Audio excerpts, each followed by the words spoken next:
ఆంధ్రప్రదేశ్ ముఖ్యమంత్రి నారా చంద్రబాబు నాయుడు గారు సింగపూర్ పర్యటనకు వెళ్ళారు. అక్కడ సింగపూర్ మంత్రితో భేటీ అయ్యారు. చంద్రబాబు గారితో భేటీ అనంతరం సింగపూర్ మంత్రి ఒక కీలకమైనటువంటి ప్రకటన చేశారు. ఆ ప్రకటన ఏంటి అనేది మనం పూర్తి స్థాయిలో విశ్లేషణ చేసుకుందాం. ప్రస్తుతం మనతో పాటు ఉన్నారు ప్రముఖ రాజకీయ విశ్లేషకులు, ప్రముఖ సీనియర్ జర్నలిస్ట్ డివిఎస్ గారు. సార్తో మాట్లాడదాం. సార్ నమస్తే. సార్ నమస్తే. ముఖ్యమంత్రి వర్యులు నారా చంద్రబాబు నాయుడు గారు సింగపూర్ పర్యటనకు వెళ్ళారు. అక్కడ సింగపూర్ మంత్రితో ఆయన భేటీ అవ్వడం జరిగింది. చంద్రబాబు గారితో భేటీ తరువాత సింగపూర్ మంత్రి ఒక కీలకమైనటువంటి ప్రకటన చేశారు. ఆ ప్రకటన మీద మీ విశ్లేషణ ఏంటి సార్? చంద్రబాబు మజాక పట్టు పట్టాడంటే వదలు, ఉడుం పట్టు అనమాట. ఏది మూడో రోజే సింగపూర్ పర్యటన, ఆంధ్రప్రదేశ్ సీఎం మూడో రోజే సింగపూర్ మంత్రి టాన్ సీ లింగ్ ఈ ప్రకటన చేయడం. ఇది సింగపూర్ కన్సార్షియం గత అనుభవాల దృష్ట్యా రద్దయినప్పటికీ ఏపీ అమరావతి అభివృద్ధిలో మా భాగస్వామ్యం కొనసాగుతుంది. ఏపీ అభివృద్ధిలో, అమరావతి అభివృద్ధిలో సింగపూర్ జర్నీ కొనసాగుతుందని మరి టాన్ సీ లింగ్ ప్రకటన ఇవాళ గుడ్ న్యూస్. ఏది శుభవార్తగా దీన్ని చూడాలి. అంటే సింగపూర్ లింక్ కట్ చేశాడు జగన్మోహన్ రెడ్డి, దానిపైన ఒక కక్ష కట్టాడు. అసలు అమరావతిపై కక్ష కట్టాడు. అతనికి సుతరాము ఇష్టం లేదు. ఏది అమరావతి అభివృద్ధి చేయడం ఇష్టం లేదు. ఆ ఫలితం ఏది ఇవాళ మరి ఈ ప్రాజెక్ట్ దగ్గర దగ్గర ఒక 7-8 ఏళ్ళు వెనక్కి వెళ్ళింది. అసలు ఆ 5 ఏళ్ళు గనక లేకుండా ఉంటే, జగనే గనక సీఎం కాకుండా ఉంటే ఈ పాటికి అమరావతి తొలి దశ నిర్మాణం పూర్తయ్యేది. ఇప్పుడు సింగపూర్ కన్సార్షియం, అసెండాస్ అప్పుడు ఆ కుదిరినటువంటి ఒప్పందం ప్రకారం తొలి దశ, రెండో దశ, మూడో దశ ఇట్లా పెట్టుకున్నారు సార్. ఇప్పుడు ఒక్కొక్క ఎకరం విలువ 4 కోట్లు అమ్మేటట్టుగా. ఎకరం 4 కోట్లు అమ్మటం అంటే మరి ఇప్పుడు ఆ ప్రాంతంలో ఉన్న విలువ దృష్ట్యా ఏది ఈ Singapore consortium startup area project 1671 ఎకరాలు అన్నమాట. ఇప్పుడు దానికి ఇతనేంటి, ఆయన ఆ సాక్షిలో కావచ్చు, వాళ్ళ ఛానల్లో కావచ్చు, అసలు ఏంటి, అసలు సింగపూరు ఏదేదో రకరకాలుగా నీకు బురద జల్లారు. 52%, 48% ఏంటి, 12,000 కోట్లు పెట్టిన వాళ్ళకి ఇంత ఏంటి, 300 కోట్లు పెట్టిన వాళ్ళకి ఇంత ఏంటి, రకరకాలుగా అన్నమాట. ఇవాళ ఆ అపప్రద ఏది, ఈ ఆరోపణలు, ఈ అవినీతి మచ్చ సింగపూర్ పై పడినందుకు సింగపూర్ ఏం చేసింది, ఈ ఒప్పందాన్ని రద్దు చేసుకుంది. ప్రపంచంలోనే అసలు అవినీతి రహిత దేశాల్లో అది 3వ స్థానంలో. ఇప్పుడు ఆ తొలి దశ నిర్మాణం కనుక కొనసాగి ఉంటే ఈ పాటికి నీకు ఆ వెల్నెస్ సెంటర్ కంప్లీట్ అయిపోయేది, ఎగ్జిబిషన్ గ్యాలరీ కంప్లీట్ అయిపోయేది, ఆ విజిటర్ సెంటర్ కంప్లీట్ అయిపోయేది. ఇప్పుడు దాని ఫలితం ఏమైపోయింది, ఒక్కసారిగా అమరావతిలో భూముల విలువలు పడిపోయాయి, రైతులు నష్టపోయారు, రైతు కూలీలకి ఇవాళ ఉపాధి లేకుండా పోయింది, కవులు కూడా ఇవ్వలేదు కదా.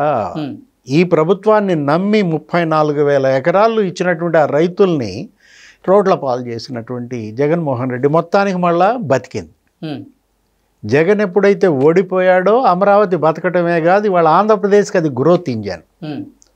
ఇప్పుడు ఇవాళ మరి సింగపూర్ మంత్రి ప్రకటన, దానికి మరి ఏపీ సీఎం చంద్రబాబు ధన్యవాదాలు. ఏంటి, ఇవాళ ఆంధ్రప్రదేశ్ లాజిస్టిక్ హబ్గా మారాలి, పోర్ట్ బేస్డ్ ఎకానమీగా ఇది డెవలప్ అవ్వాలి.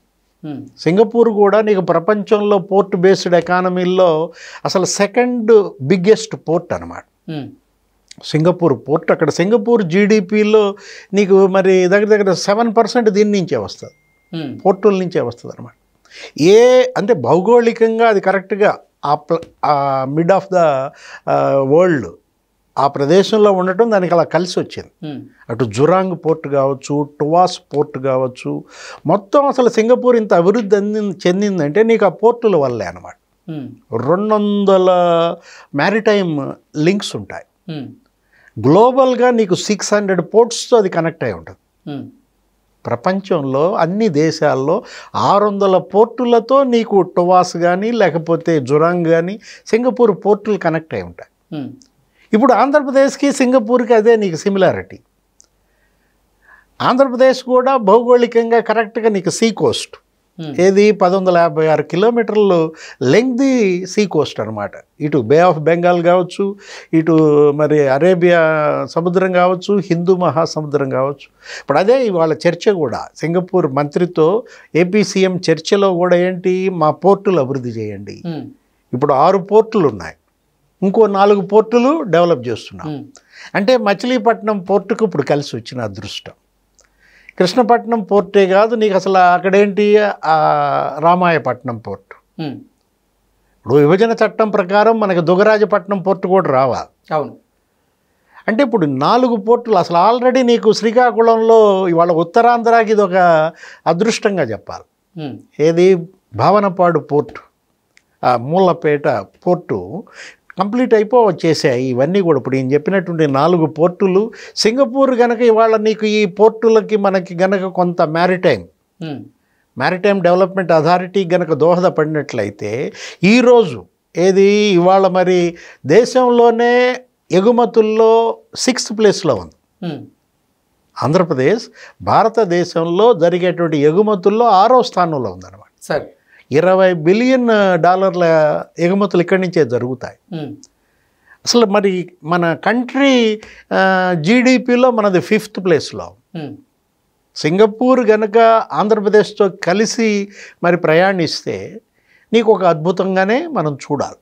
ఇటు హౌసింగ్ డెవలప్మెంట్ కూడా ఏది అసలు నీకు తెలుసు, సింగపూర్లో హౌసింగ్ అదొక పెద్ద వినూత్న ప్రాజెక్ట్. అక్కడ ఏంటి అసలు 90% ప్రజలకు అక్కడ నీకు హౌసింగ్ ఉంటాయి, సొంత ఇళ్ళు ఉంటాయి. అక్కడ ఉన్నటువంటి ప్రజల్లో గమ్మత్తు ఏంటంటే సింగపూర్ ప్రతి 5గురిలో 2 విదేశీయులే. ప్రతి 5గురిలో సింగపూర్లో 2 విదేశీయులే అనమాట. అంటే టోటల్గా అక్కడ ఏంటి పర్యాటక అభివృద్ధి, టూరిజం డెవలప్మెంట్. నేను చెప్తోంది అదే, సింగపూర్కిను ఆంధ్రప్రదేశ్కి ఉన్నటువంటి సిమిలారిటీస్లో ఒకటి పోర్ట్ బేస్డ్ ఎకానమీ, 2 టూరిజం అభివృద్ధి. మనకి ఇప్పుడు ఇక్కడ మనకి దురదృష్టం ఏంటంటే ఆంధ్రప్రదేశ్లో నీకు పారిశ్రామికంగా వెనకబడ్డాం. హైదరాబాద్ నీకు తెలుసు, ఐటీ ఎగుమతులు మరి అటు సైబరాబాదు. అప్పుడు చంద్రబాబు ఉమ్మడి రాష్ట్ర సీఎంగా ఉన్నప్పుడు ఏం జరిగింది, ఐటీ అసలు అదో పెద్ద కామధేను అయిపోయింది. ఇన్ఫర్మేషన్ అండ్ టెక్నాలజీ నీకు దగ్గర 2.5 లక్షల కోట్ల ఎగుమతులు ప్రతి సంవత్సరం. నీకు అదే కదా గ్రోత్ ఇంజన్. ఇవాళ తెలంగాణ దేశంలో సంపన్న రాష్ట్రంగా మారిందంటే నీకు తెలంగాణ మొత్తానికి వచ్చేటటువంటి అభివృద్ధిలో 40% మరి హైదరాబాదే గుండెకాయ అన్నమాట. అవును. మరి అలాంటి హైదరాబాద్ లాంటి నగరం మనకు లేదు ఎక్కడ ఆంధ్రప్రదేశ్లో. అమరావతి నిర్మాణం మరి అది సుదీర్ఘ ప్రయత్నం. అది ఇప్పటికిప్పుడు నువ్వేమి మంత్రకాళి అంటే హైదరాబాద్ అయిపోదు కదా.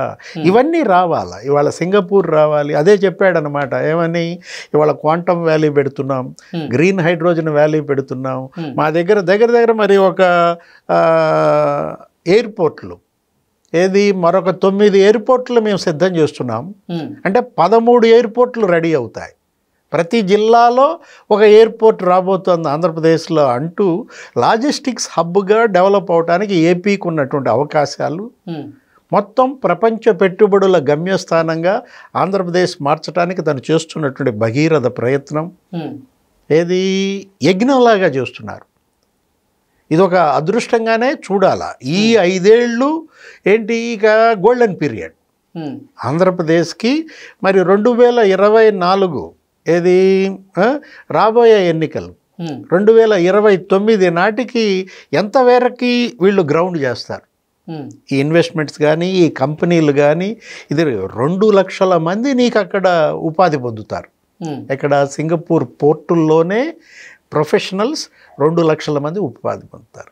ఇక్కడ కూడా మన దగ్గర ఇప్పుడు ఏది 6 పోర్టులు, ఈ 4 పోర్టులు కలిపి 10 పోర్టులు కనుక నీకు అభివృద్ధి జరిగితే కేంద్రం మ్యారిటైమ్ బోర్డు ఇవాళ మరి పెద్ద ఎత్తున కేంద్ర బడ్జెట్ కూడా దాన్ని కేటాయించిన నేపథ్యంలో అటు రామ్మోహన్ నాయుడు ద్వారా విమానయాన అభివృద్ధి, ఎయిర్పోర్ట్ల అభివృద్ధి, నీకు భోగాపురం కంప్లీట్ అయిపోతుంది ఎయిర్పోర్ట్. రేపు ఒక 3 నెలల్లో ఇంకా అది అసలు ఇనాగరేషన్కి వచ్చేస్తోంది.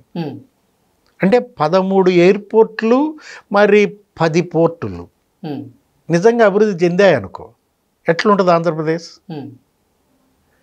అంటే ఏ విధంగా అభివృద్ధికి అవకాశాలు ఉన్నాయి, అంటే ఆపర్చునిటీస్ ఎన్ని ఉన్నాయి, ఇది అవసరం. ఏం చేశాడు జగన్మోహన్ రెడ్డి? నాశనం చేశాడు. ఇప్పుడు ఈ సింగపూర్ మళ్ళీ ఒప్పందం మేము చేసుకుంటున్నాం, ఏపీ అభివృద్ధి. ఒక్కసారి ఇప్పుడు ఈ చూసినటువంటి ట్వీట్, జగన్మోహన్ రెడ్డి టీవీ పగలగొట్టాడా? ఆయనకు అదో బ్యాడ్ హ్యాబిట్ అనుకుంటా. ఆయనకంటే రుచించని వార్త ఏదో వచ్చినా టీవీ పగలగొడతాడు. లేకపోతే మళ్ళీ దీనికి రీట్వీట్లు చేస్తున్నారా? ఏది సింగపూర్ మంత్రి చేసిన ట్వీట్కి ఆల్రెడీ రీట్వీట్లు పడ్డాయా? వద్దొద్దు రావద్దు అంటూ. Okay okay sir, thank you so much.